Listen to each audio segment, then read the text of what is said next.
was the last time I was here? Probably about a year or so ago, something like that. I was here last. And lots of things have changed for us as a family. We were living in PE. Now we're back in Durban again. And we're going through another change process at the moment. Over the last year, had the incredible... I wouldn't say it's a privilege. Writing a book is not a privilege. I want to make that clear, okay? It's work, all right? It is a lot of work writing a book. I don't recommend it, okay? But I was able to finally finish the book this last year. People always ask why there's two different covers, red and blue, because I was trying to be overly clever, and I thought, let's leave it up to social media. Which cover is it going to be, red or blue? And the problem is social media didn't decide anything. It was like 50-50 both ways. You know, red, blue. And they had people know blue is more prophetic and speaks of heaven. You know, red's a stronger color and people will buy it more, you know, and all this stuff. And so, well, let's just do both and see what happens. So I printed both colors. They're exactly the same book. Whatever color you get, it's up your choice, okay? You can put them together and make purple, I guess, you know. The same book, whichever one you buy. They are back there in the back. The book is just all the stuff that I use when I work with businesses, when I work with leaders, when I've worked with people in America, in UK, Australia, New Zealand, Europe, here in South Africa, wherever I work, it's the same models, the same tools, some of the exact same questions I ask them are in this book. It is a leadership book, so you can read it and just enjoy the stories. Every chapter starts with this story. I'm a big storyteller. I love stories. Since Jesus did it, I thought it was a pretty good idea to use stories, you know. So we do lots of stories, fun stories from our life. But then at the end of every chapter is also an actual practical tool, a series of questions for you to work through, for you to figure out how to lead more effectively in your experiences and your relationships and your environments. When you master those three areas, you've mastered leadership in your life. So effectively, this book is a book for your entire life, okay? Not just business. They are back there in the back. I think they're 200 Rand, I think is what they are. Yeah, 200 Rand. Who's in leadership right now in business, let's say? Business leadership. Anybody here in business leadership? Business leadership? Yep. Great. Business leadership. Merry Christmas. Okay. Sorry, yeah. And who's in leadership in some other place in life? Okay. Yeah. Great. There you go. Merry Christmas. Happy New Year. Whatever it is. Okay. There's a few more back in the back, and they're not free, unfortunately.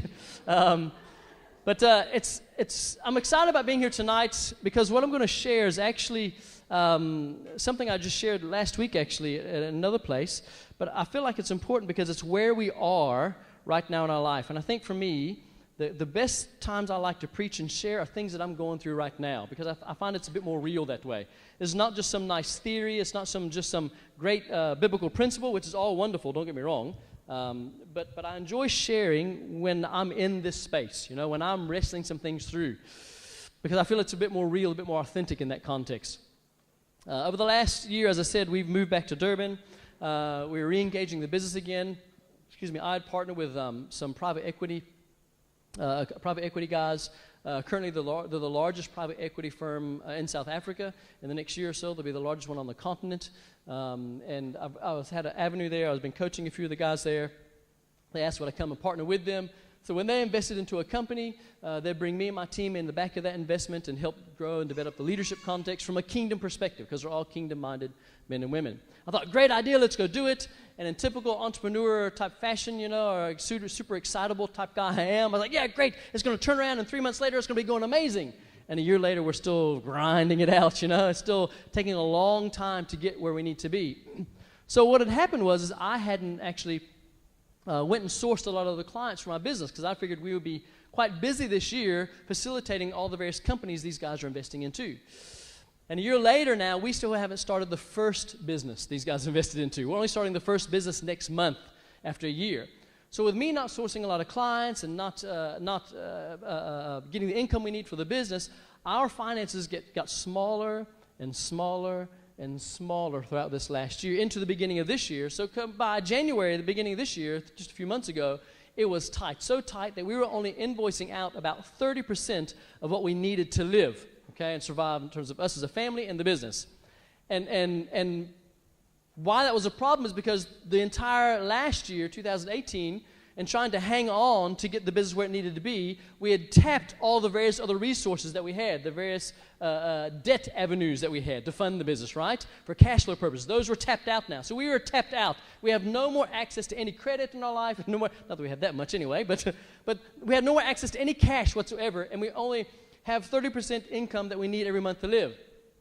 How are you going to make it?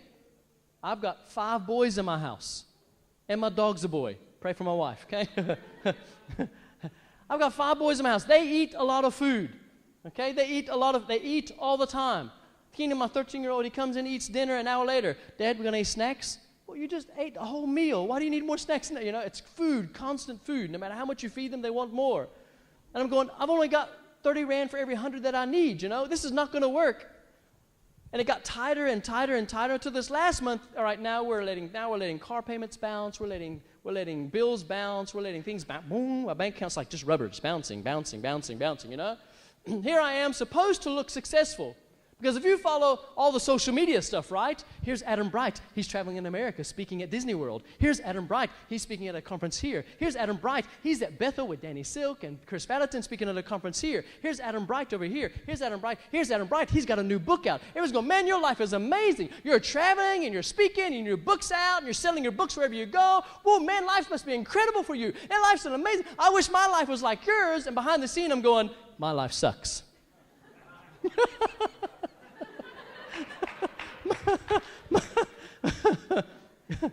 My life was getting difficult and adding on top of all the financial pressure. About 4 months ago, my wife, Vanessa,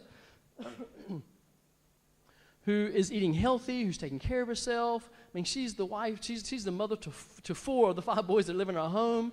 You know, she's working hard to take care of our family and make sure I'm staying stable and sane. And about 4 months ago, my wife started having a mysterious pain in her lower abdomen. We went to this doctor, went to that doctor. The pain escalated over the last 4 months more and more and more to eventually about 3 weeks ago maybe. Was it 3 weeks ago now? Yeah, about 3 weeks ago, the pain was so severe I had to take her to the emergency room because the day before she was in bed crying. She was in so much pain.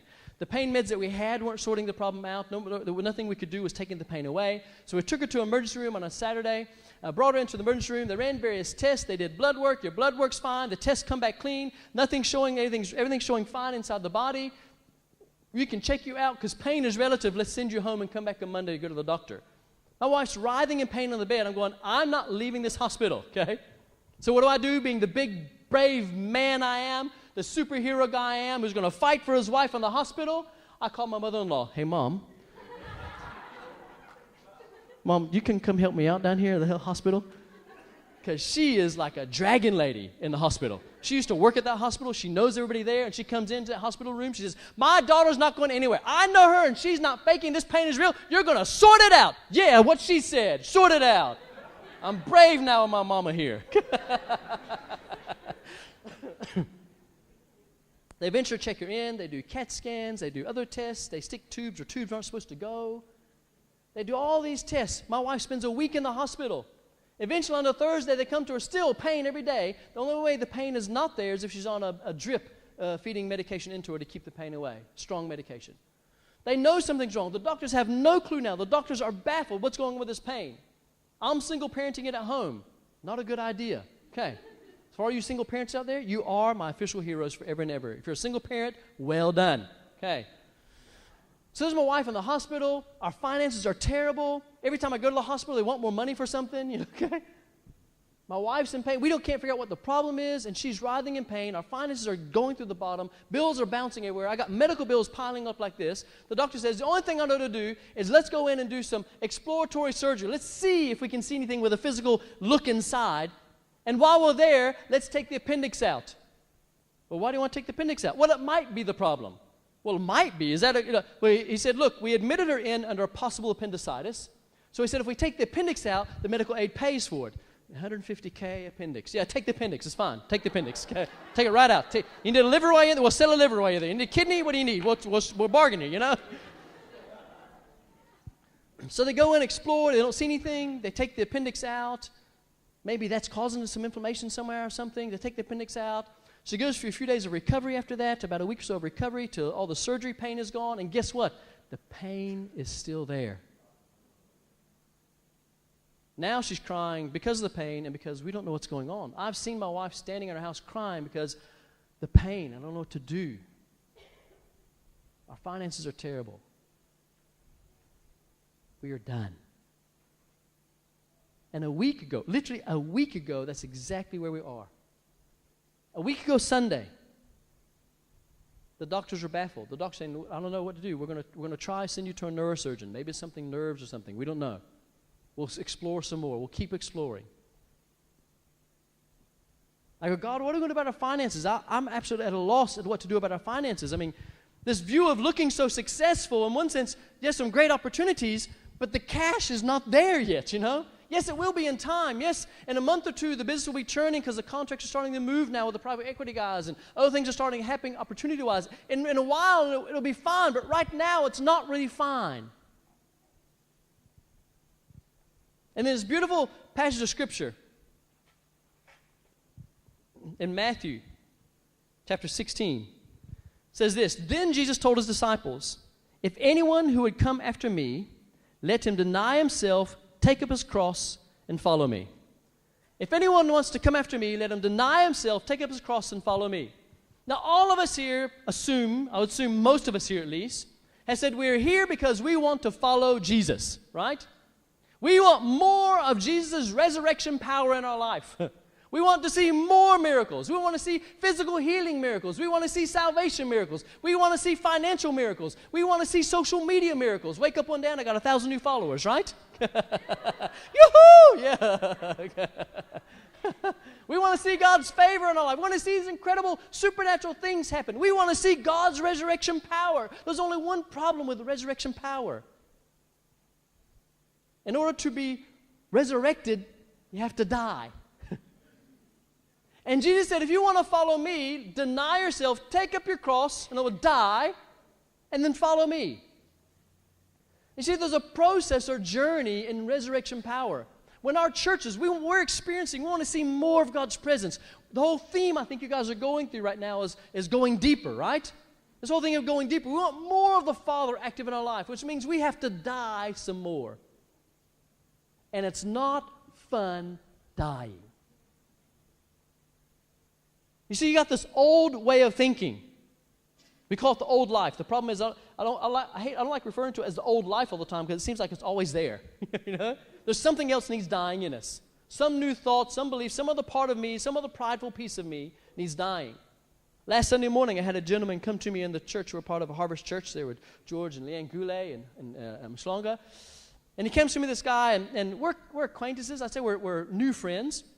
He's got a relatively large business, actually quite a large business.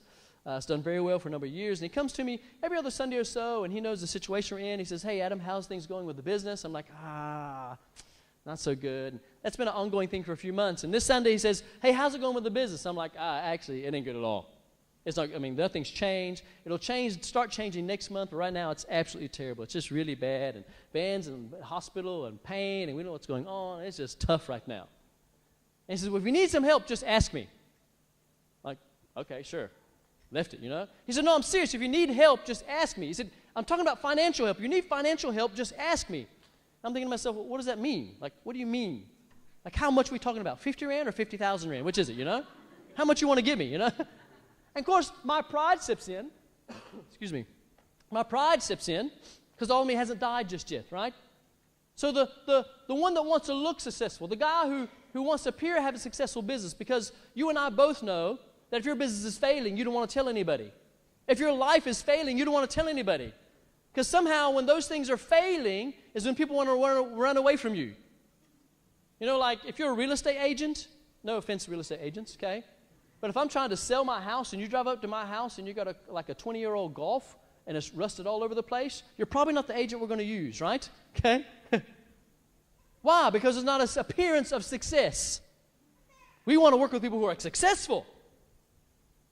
And so what that does, it creates an atmosphere, even in our churches, of trying to appear successful, when actually there's a lot of junk going on behind the scenes.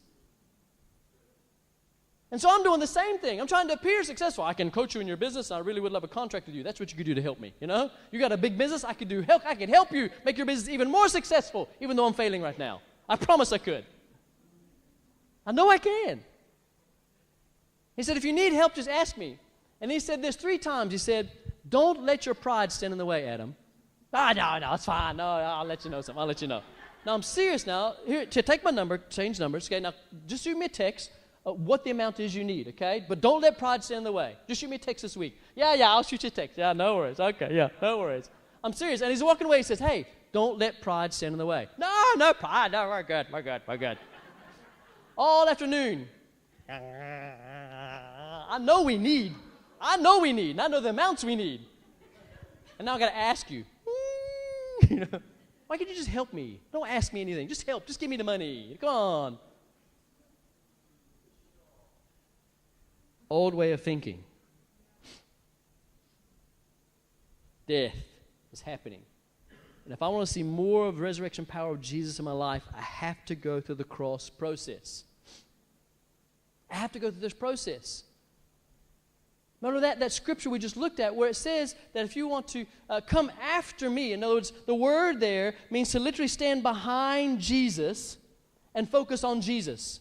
If you want to follow in the footsteps of Him, you want to tuck in behind Him, it means you have to follow Him. You can't look anywhere else. It means to stand right behind Him and focus ahead. It means you can't look anywhere else. So as Jesus goes through the cross, the death, burial, and then the resurrection, you have to follow Him through that process.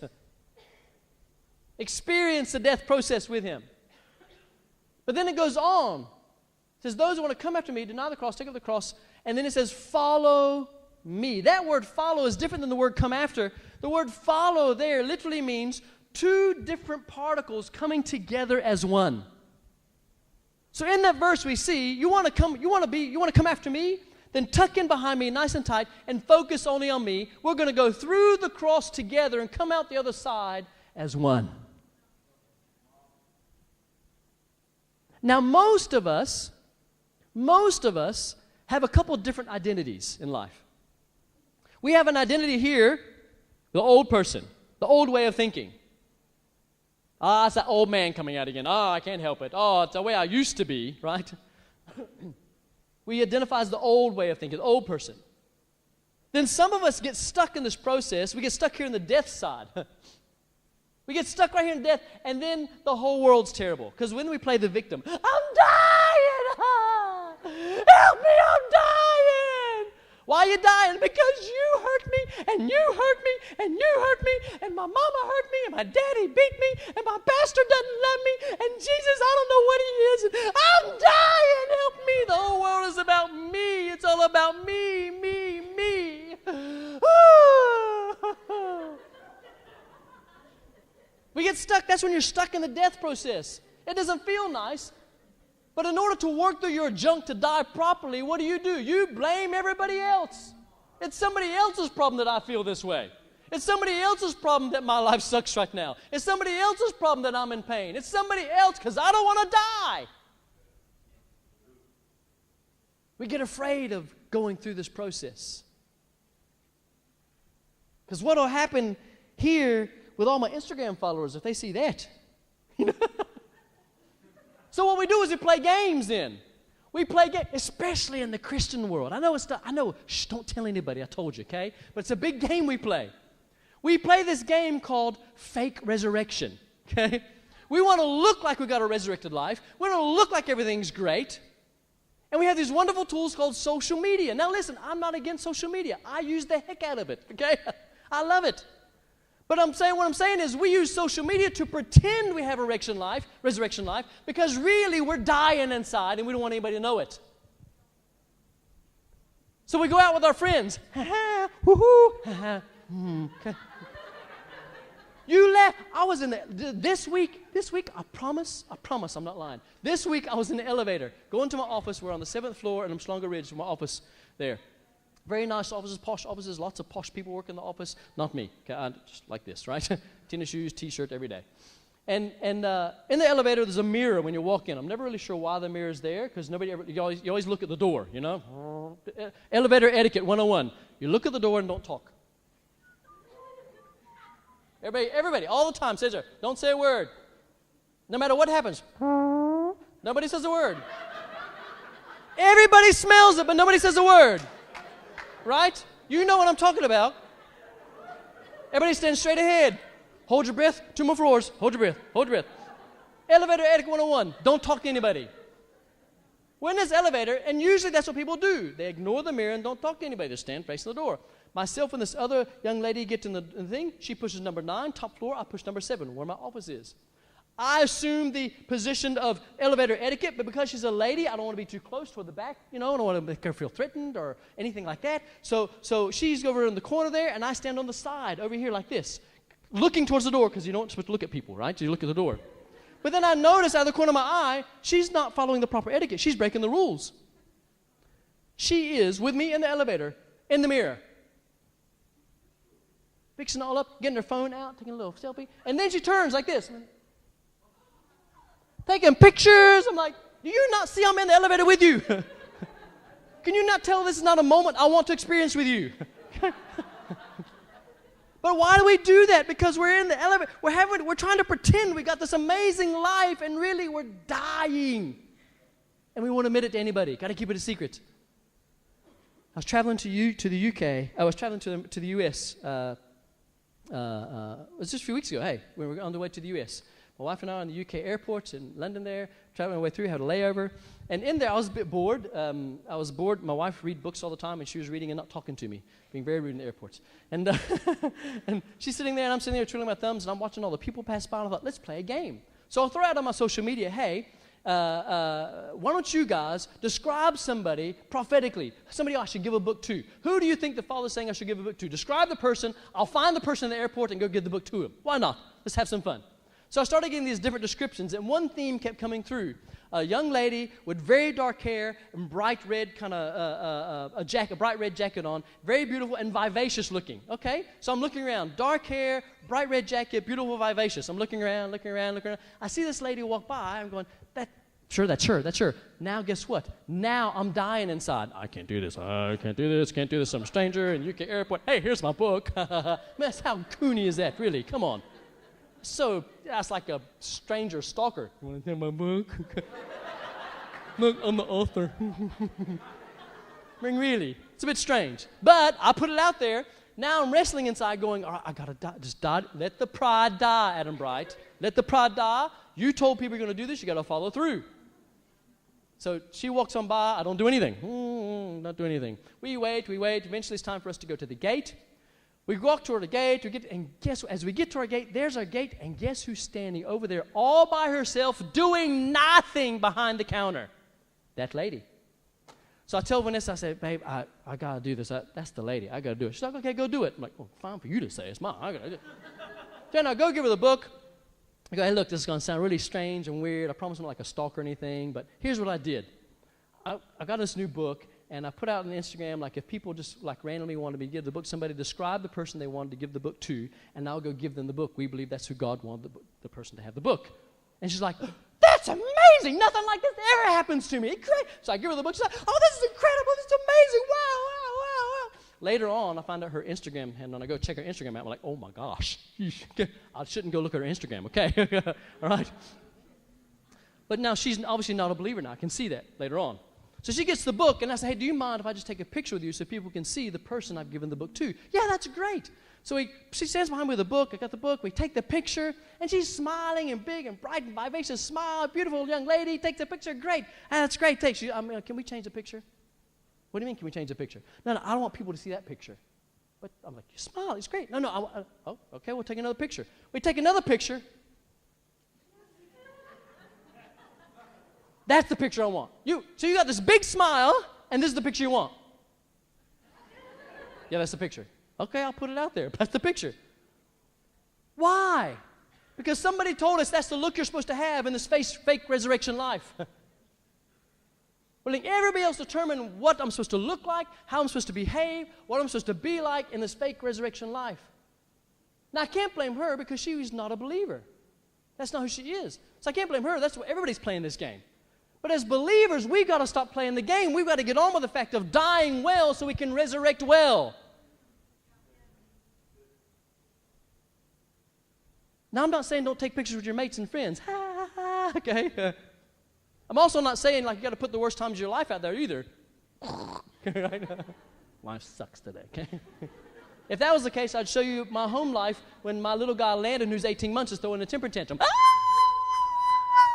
And Van and I are both going, what are we going to do? I don't know. What are you going to do? I don't know. And my boys are standing there going, la, la, la, la, because they don't want to hear him scream. I'm not saying we got to put all that on social media, but let's start getting a bit real with each other and understand where we are. Because what I understood is that when we are following Jesus and we're trying to get rid of this old person here, the old way of thinking, this pride which keeps lifting its head up over and over again, because we want to go deeper with Him. We want more resurrection life in our personal lives, in our family lives, in our friendship lives, in our relational lives, in our church lives, in our business lives, in our school lives. We want more of Jesus and more of His power in our life. Then we've got to get real about dying well. Got to get real about dying well and being open enough to say, hey, this is where I am. So I kind of shared this last week at our church about this is where I was. Dying well. Then Brené Brown calls it, the next day, you have what she calls it vulnerability hangover. Right? I put it all out there. Blah, here's where you are, church. Next day I'm like, oh, what did I do? What did I do? Oh, I'm ruined. I'm done. I'm done. That's what the lies are telling me as I'm in this death space. Guess what happened this last week? Every single person that was there that Sunday night that I encountered during the week, every single one told me, hey, you know what? I went home and I spoke to my wife. I went home and spoke to my business partners. I spoke to some other business people this week. I spoke to this person this week. And they're sharing where they are really. And guess what's happening? People are starting to help people. People are getting ministered to. People are getting help where they need it. That night, a guy came forward. I was floored. That night, he came forward. He was crying a bit, and I just prayed for the guy, and he said, tonight was the night. I'm like, what do you mean tonight was the night? He said, tonight, I was going home after the service, and I was going to kill myself tonight. I was done. I was over the pain. Guys, this is our family house. If we can't get real in here with each other, where are we going to do it at? Now, I'm also not coming in saying every week got to come in, oh, life sucks. No, because we don't want to get stuck in the process, right? We don't want to get stuck in the process. Our old way is constantly dying. The old pride stuff, the old self-me is dying constantly. We're going through a death process, but we also are rising into a resurrection life process. Now, at the same time, this is amazing. We love being here. I mean, we're good, charismatic people. We love the supernatural stuff. We love prophetic words, and we love dreams and visions and Holy Spirit chaos stuff and miracles and mighty power and all that great, amazing stuff. We love it. But if we stop here, it causes pain as well. If we stop here and don't keep on the journey, what happens is we look at the people over there who are still in the old life, or here going through the death process and go, you know, you guys really could be here. You know, God really is good. You should get here with me. He's good. Hey, brother, He's faithful. Hey, you better get here. Hey, He's good. You know, He really is good. Hey, God's got good stuff for you. You better get over here. We're going to prophesy goodness and greatness over you. Come on over. Come on over. The problem is that's not what Jesus did. Jesus entered our pain with us and walked us out of the grave into resurrection life. And He expects us, if we're going to follow Him, to walk into the pain with other people where it's yucky and nasty and not pleasant and walk them towards resurrection life. That's what He wants us to do. See, 3 different identities. We got the identity of the old self, the dying self. We get stuck here, we get stuck in being a victim. Or the new self, the resurrection life self, was those people, were the charismatic people which are so, what I call, so heavenly focused, they're no earthly good. They can come across a bit judgmental. It may not be their heart intent, but they come across a bit judgmental. And like nothing's ever wrong in their life. We don't want that either. Because our identity is not found strictly in any one of those spaces. Our identity is found in the fact that we are resurrection people, constantly going through a resurrection process. That's our identity because that's Jesus' identity.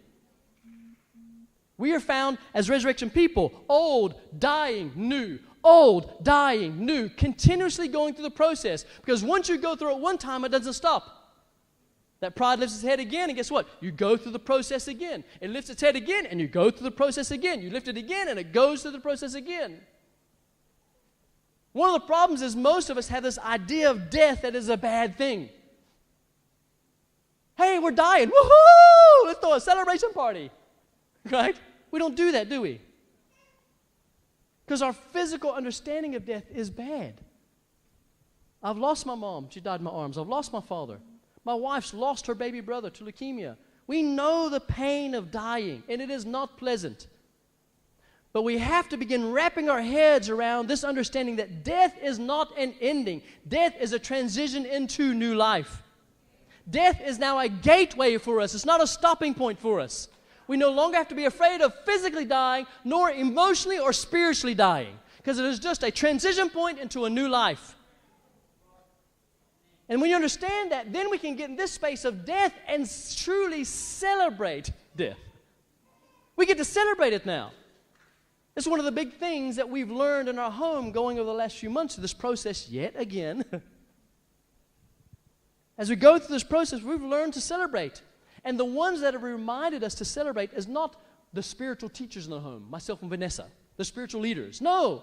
The ones who've been reminding us to celebrate are our two youngest boys, Aaron, who's 5, and Landon, who's 18 months. They've taught us to celebrate in this process. So Aaron, as of the last few months, Vanda calls them these giggle bombs. Like he just bursts into laughing and starts giggling randomly, particularly around the dinner table. And he gets giggling, he gets tickled, and he can't stop. And then pretty soon the whole table's laughing. But usually what spurs it on is our 18-month-old. Our 18-month-old, he's the last baby, he's the last boy. He's trying to keep up with his brothers all the time, okay? Constantly. But he finds this laughing thing quite funny as well. So if we're sitting around the table and everybody's not laughing, he's a bit confused because he wants to laugh. So he will fake a laugh, yes, he will fake a laugh until everybody starts laughing. So he will be at the table, he'll be eating because he eats all the time, and he'll go, and then eventually somebody starts laughing, and he'll go, and somebody starts laughing again, then I start laughing, and then Aaron's laughing, then I'm laughing, then Jaden's laughing, and Mom's laughing. We're all laughing because Landon's going, and he does it over and over. He does it over and over and over again, laughing. And we've learned to laugh as we go through a dying process in our home. Now when things get really bad, you see the difference there, right? Between laughing and crying, laughing, there's no difference except the facial expression. It all sounds the same, okay? So if you find yourself crying, just go, it turns into a laugh really quick, okay? Because death should be a joyous process for us. Death is a joyous process. When you are going through a painful or difficult situation, you should be celebrating because resurrection life is around the corner. Yes, clap that. Why not? You should be celebrating when death is at your doorstep, physically, spiritually, and emotionally. When you feel like everything's crushing it around you financially, maybe friendships, maybe difficult relationships, maybe difficult relationships with moms and dad, whoever it is, difficult things, you feel like you're being pressed in on every side, you're not going to make it. At that moment you go, yes, I'm dying, yes, because resurrection's coming, yes.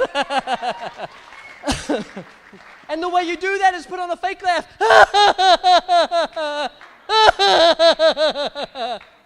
Just laugh about it.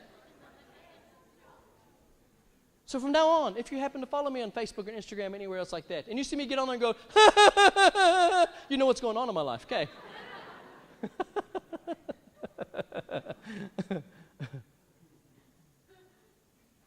That's where we were last Sunday. We were right here, this dead spot. Died. This week, I text that man who came to me last Sunday morning. I said, all right, you asked me to help you. You asked me not to help you. You asked me to help you. Yes, you're going to pay me for that help. You asked if I needed help. We need help. Here's what the business is. From next month, it should start turning around. Here's where we need help. This is the amount we need to have food, electricity, and petrol to the end of the month in our house. This is the amount we need for the rest of the month. Conservative amount. Small amount. This is the amount we need to catch up on all our back bills, to pay off the back payments we owe, and give us food and petrol and electricity. This amount, do my math right? Yeah. This amount, small amount, the big amount was 10 times more than that small amount. 10 times more than that small amount. The man texts back. We've been praying and we felt like this is the amount we're giving you. It was halfway in the middle. Wow, that's amazing. Woo, bless our socks off. Great. And then 2 minutes later, you send a message, another message. Sorry, correction. That was not the amount we felt to give you. Oh, dang. Here's the amount. It was the full amount, 10 times more than what we needed. 10 times more than what we needed. And he specifically said, not alone, we're giving it to you, we're blessing you so you can breathe as a family. Then on Thursday, early in the week, my wife comes in contact with a mutual friend of a lady friend, says, I've come across this doctor who helps people with this thing, and she's a lady doctor, and she's a physio, but she specializes in women's health, and she's helped my kids with this. Maybe, I don't know, maybe just go see her, maybe, like a physio, or whatever. I'm like, yeah, whatever, try anything at this point, you know? My wife goes to see this doctor on Thursday. You want to come tell the story quick? Yeah, come. Hey, y'all. So, I go to see the doctor, and I'm feeling pretty just bummed because my next option was the following week, neurosurgeon, MRI, 25,000 rand out of our pocket, which of course we didn't have. So I go and see this lady, and I spent the whole entire hour sobbing because she, within the first 10 minutes, identified the pain, told me exactly what was going on in my body, said this is going to take 3 sessions to get you sorted, and this is how I can help you. And I walked out of that 1-hour session, and I phoned Adam and I phoned my mom, and I said, I cannot believe what this woman has done. She's found the pain when the doctors couldn't precisely pinpoint it. She's told me it's going to take 3 sessions, and I'm feeling like a totally different person. The next day, it was the first time that I hadn't taken Marprodols for 2 months. I mean, I'd been taking Marprodols every 4 hours for 2 months.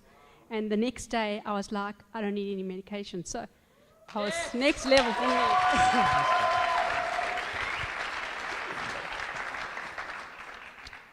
Last Sunday we were dying, and I got tired of playing the game. I got tired of going, ha, ha, ha.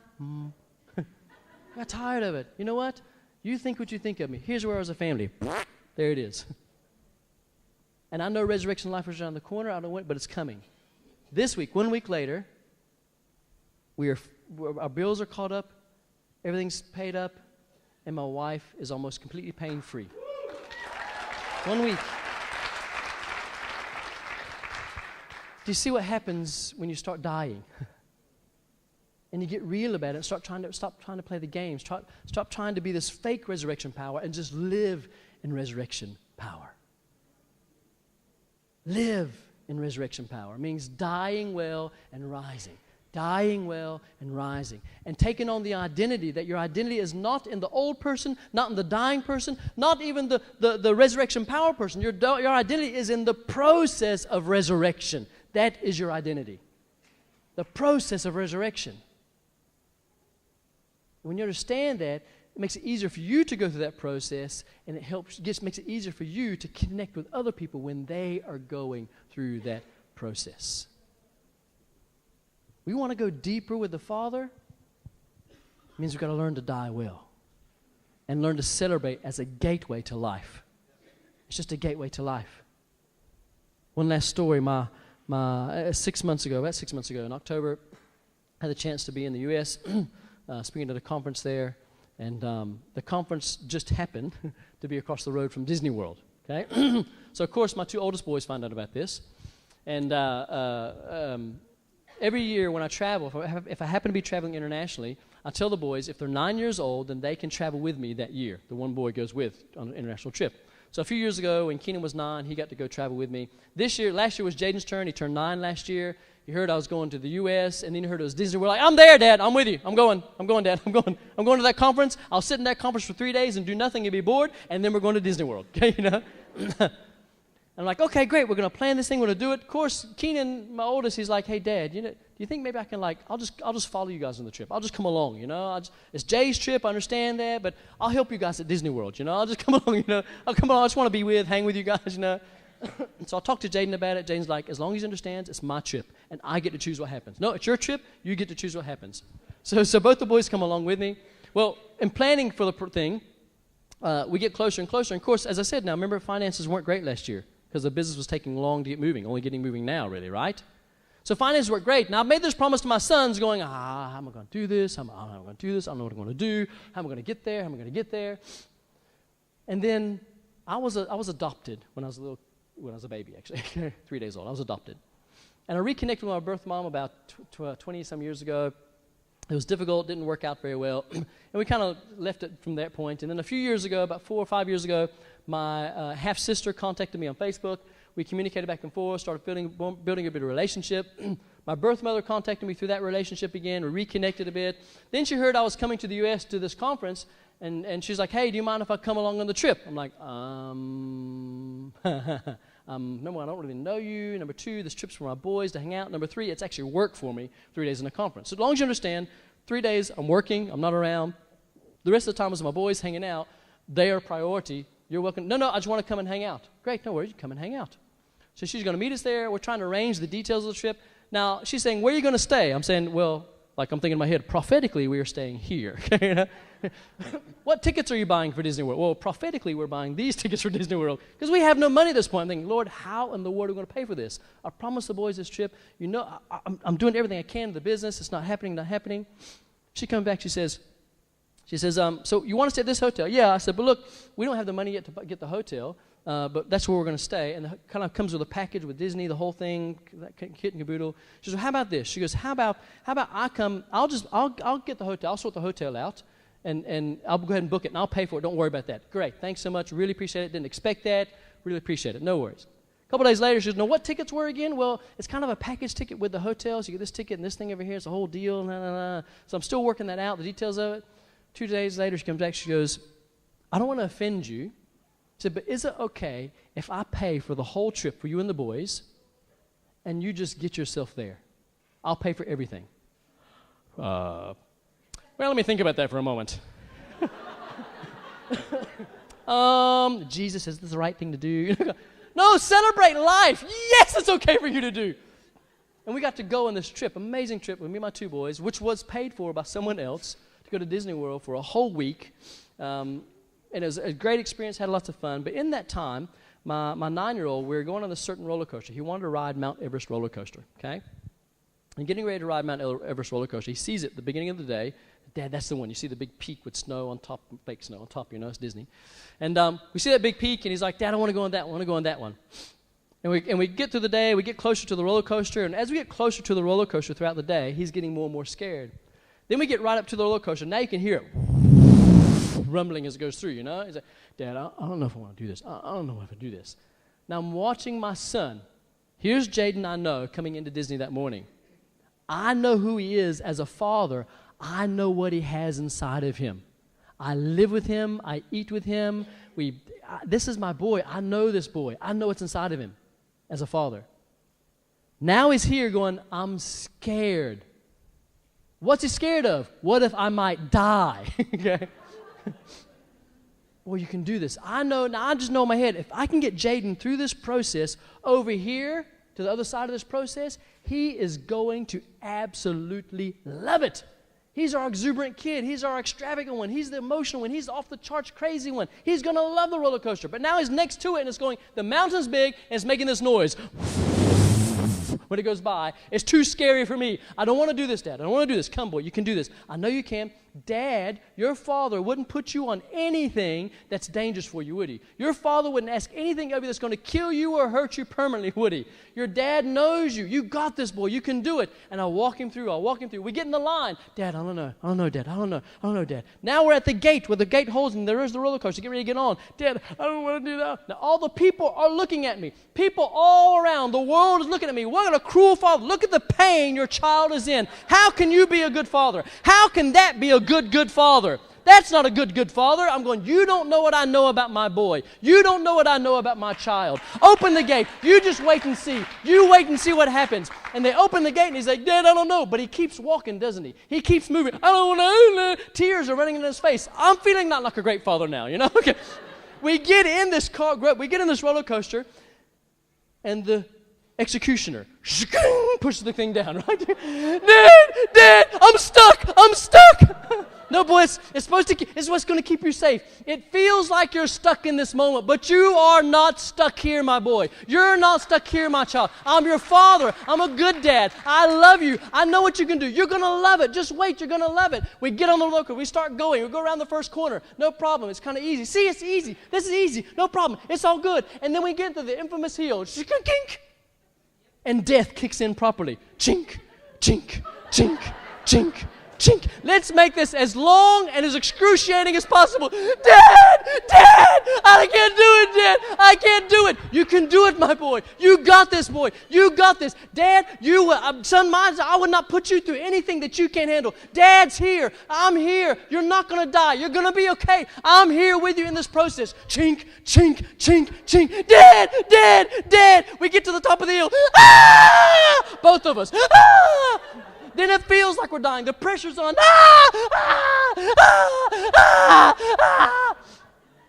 Then it looks like a roller coaster, just like life is coming off to the end of a cliff. We're going to die. It's going off the end. This is it. We're toast. And the roller coaster stops. And it's calm and peace. I put my hand on Jaden. You see, Jaden, we did it. We got this.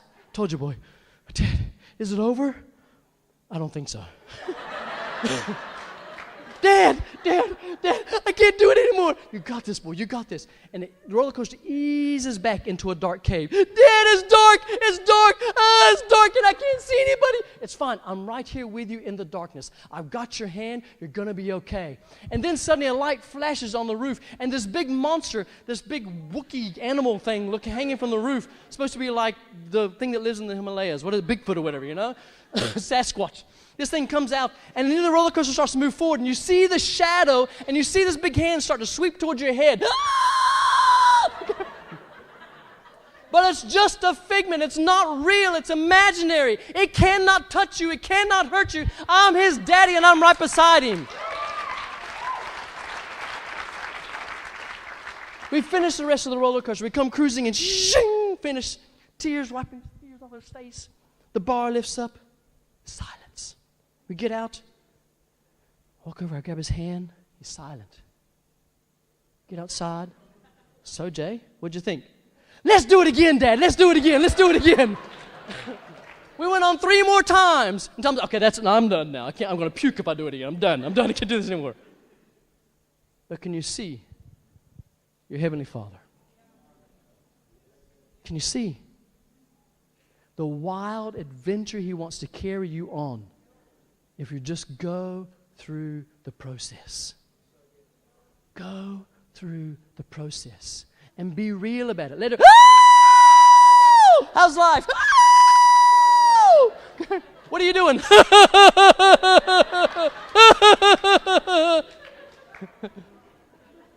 Laugh at it. Why don't you stand up? Stand up right where you are. Stand up. Now, whatever problem you've got right now, think about that problem for a moment. Just think about it, okay? Think about it. Now do this.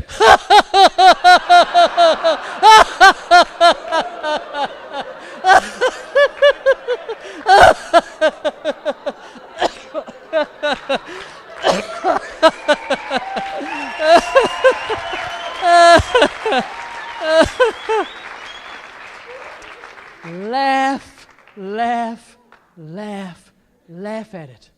Because your Father's got you.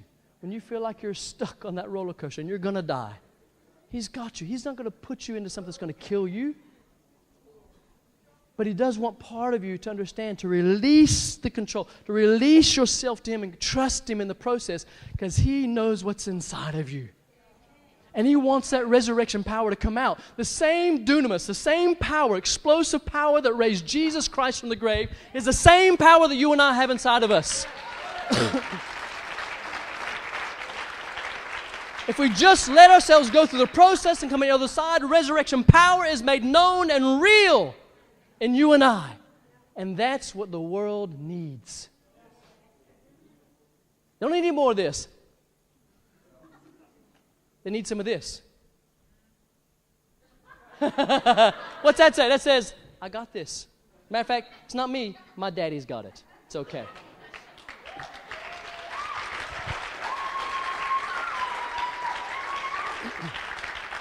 I wonder if someone on the worship team would just come up for a moment. guitar, keyboard, drums, whatever, anything. Because I'm also very aware that we like to have lots of fun. I like to have lots of fun because I believe dying process can be a lot of fun now. But I know some of you are in the middle of it tonight. Financially, it's killing you. Relationships, killing you. Physically, something, pain, disease, sickness, killing you. We've got a dear friend of ours last week, cancer, again. I hate it. Hate it. But you're in it. And while I want to have lots of fun, I want to be able to laugh this thing through, but at the same time, you may need somebody to grab your hand and go, it's going to be okay. Let's walk. So as the worship team just begin to play, whatever, just begin to play. Just a moment, I'm going to ask you to come forward. And I want to pray with you. If there's a ministry team, let's the ministry team come, and let's pray for you, pray with you. Let's hold your hand in the middle of the dark cave. When it seems like the enemy is swiping to take your head off with all the pressure around you, I want you to know that your Father and your family is here. Is here. He's here. I don't want you to leave this place tonight without knowing He and we are here. We're here. And we can be excited because if you're in this space now, it means resurrection life is right here. It's right here. The stone is about to roll away and you're about to walk out. A week ago, I was here. Had nothing else to do but laugh. We cried for 4 months. Had nothing else to do but laugh. And now, 1 week later, we're here. Doesn't mean there aren't more problems to come. Because we're taking the land. It means there's going to be problems. It's okay. There's more dying to do. I know there's probably some more pride inside there. Got it. Check. Adam Bright, yes. And my Father's going to put me on that roller coaster over and over and over again until that thing's dead. Because He wants to see more of Him in me showing to the world. Same for you. If you just close your eyes for a moment, lift your hands towards heaven. Father, right now I want to pray for every single financial situation in this house. You have miraculously broken through over and over and over again this last year for us as a family. We've seen debt miraculously paid off this last year. We've seen holidays funded this last year. We've seen catch-ups in a month like this made up this year, Father. We've seen incredible financial breakthrough over and over and over again in our life, Father. I know there are people in this house that need financial breakthrough right now, and I pray tonight, Father, that breakthrough would begin to happen. That, Father, our pride would swallow. We'd stop playing the games, stop pretending that everything's great and wonderful. We'd stop playing the games and put reality on the table. But not as a victim, but as ones who can laugh, knowing that you, our Daddy's got us. I pray tonight, Father, for any physical death in people's bodies, sickness, disease, pain, suffering. Right now, in Jesus' name, we pray for healing, resurrection life in that body. Whether it come through doctor's hands or your miraculous hand, we believe for resurrection life in our bodies tonight in Jesus' name. Specifically against cancer, the insidious disease, rebellious cells flourishing in the body has no right, no purpose in the kingdom. Rebellion's gone in Jesus' name. Cells come into order. No more cancer in Jesus' name. No more. Father, I pray tonight for restored relationships. Relationships that have been broken. Death has come in and kept us trapped in broken, hurtful, painful relationships. Tonight, we'd bring love, grace, forgiveness, resurrection into those relationships. Open, healthy conversations, Jesus. Resurrection. If you're here tonight, you're in those spaces, you're needing more resurrection life. You're in the deep of the deep. You're in that dark tunnel. You're in that death space, and you don't know what to do but just reach your hands to the sky and scream. Can I ask you to come forward? Will you push the pride aside, push whatever fear there is aside, and just come forward so we can walk with you, your family.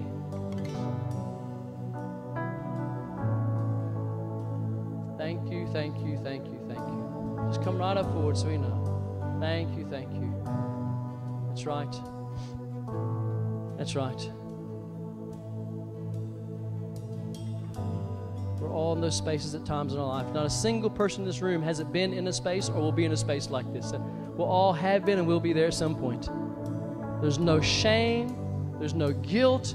There's no fear in saying, this is where I am.